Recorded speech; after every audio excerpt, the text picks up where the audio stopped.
Founder of the Center for the American Experiment, President John Hinderaker. John, thanks so much for joining me tonight. I want to talk about some of the big news that's happening just even in the last few hours now. The big fight over tariffs. They were off and now they're on again, with an appeals court pausing the ruling that blocked the sweeping import taxes. John, this is likely to go to the Supreme Court.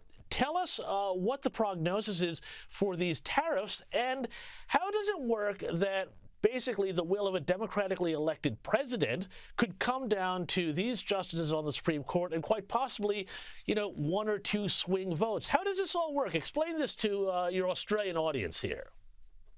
Well, for starters, James, yesterday the U.S. Court of International Trade held that the worldwide and retaliatory tariffs, that's one category, and the trafficking tariffs imposed on Canada and Mexico, that's the second category, both exceeded Trump's statutory authority under various federal laws, keeping in mind that the U.S. Constitution specifically says that Congress, not the executive, is responsible for tariffs.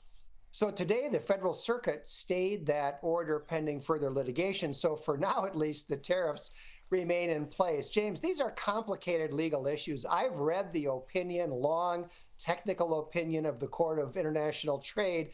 It's not stupid. This is not a case where Democratic Party judges are jumping in to try to throw a monkey wrench into the Trump administration. These are actually legitimate issues, and we'll see how they play out. It's interesting that the stock markets, it really didn't react at all to any of this, and I think that investors realize that what happened yesterday and today are just, two more skirmishes in a long war, and it's going to be quite a while before we know what the final result is. But the last thing I would say, James, is that President Trump right now is trying to negotiate new trade agreements with many nations. And this court's ruling that he does not have the ability to impose tariffs obviously weakens his negotiating position in trying to come to new trade agreements. And that might be the most important practical impact of what's going on here. And doesn't it, John, also create a big headache for Republicans in trying to get the big, beautiful bill through Congress? Because, of course, those deficit hawks were relying on tariff revenue to come in and try and pay down some of that debt. But if that's not going to happen, is that going to create problems for Trump on Capitol Hill as well? Well, I don't think so, James. I mean, I don't know. We'll see how it plays out. But I think that the dominant attitude on Capitol Hill is that this bill just has to pass. I mean, they can tweak it a little bit around the edges, but if this bill doesn't pass, we have the biggest tax increase in American history. That's just unacceptable to Republicans, both in the House and the Senate. So I think one way or another, this bill is gonna work its way through. Yeah, fair enough. Hey, John, I want to move on to academia here and Donald Trump's war against Harvard University, but really also against higher education and all of the wokeness and the dependency on foreign students, which will, I think, ring familiar bells to a lot of viewers here in Australia. At the same time, though, I was struck by this little story out of Harvard where there was a professor, Francesca Gino, who had been stripped of her tenure and fired after it turned out that they'd fabricated data on multiple studies focused on dishonesty.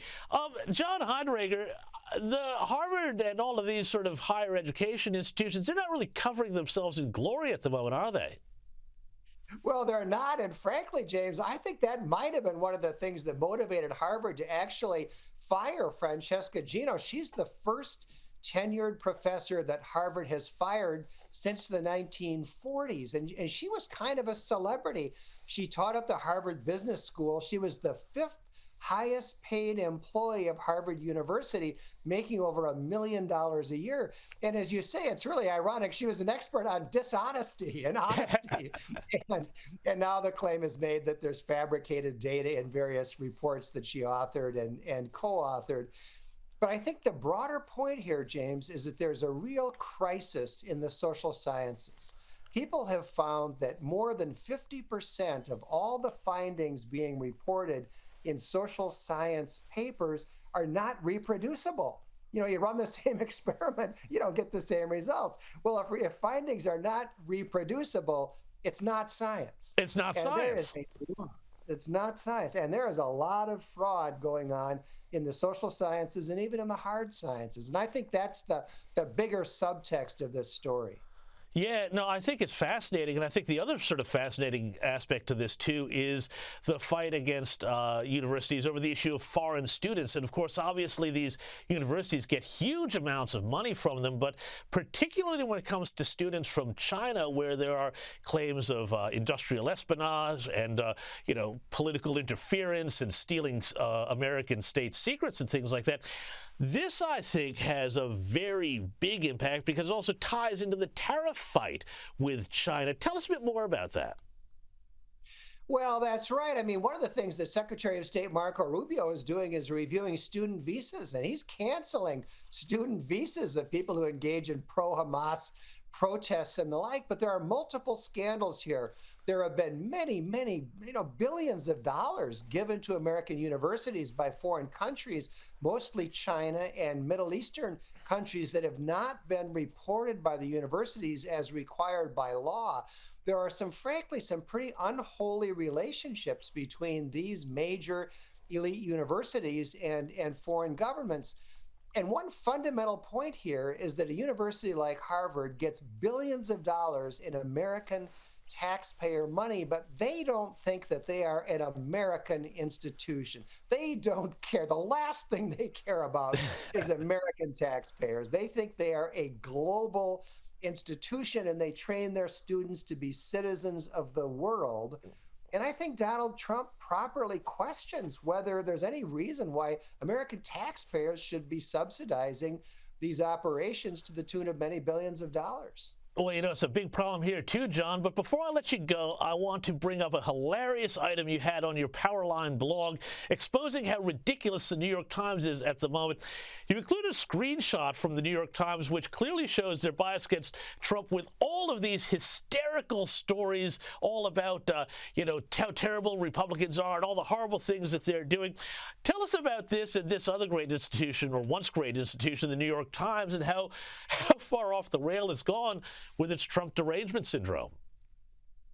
James, the New York Times has really abandoned any pretense of being a real newspaper. It is now just a mouthpiece for the Democratic Party, and virtually every news story that it runs, national and international, that's what I showed there in that screenshot. It's so typical. Virtually every news story is an attack on Donald Trump. I mean, it's almost comical, and I don't think there's anybody, even on the left, who is still really paying attention to the New York Times. And I would add just one more thing, James, and that is that Jeff Bezos, who now owns the Washington Post, is trying to pull the Post back from the precipice and make it into a more legitimate newspaper, a more legitimate and a fairer source of news and information, so they don't continue going down that path of the New York Times.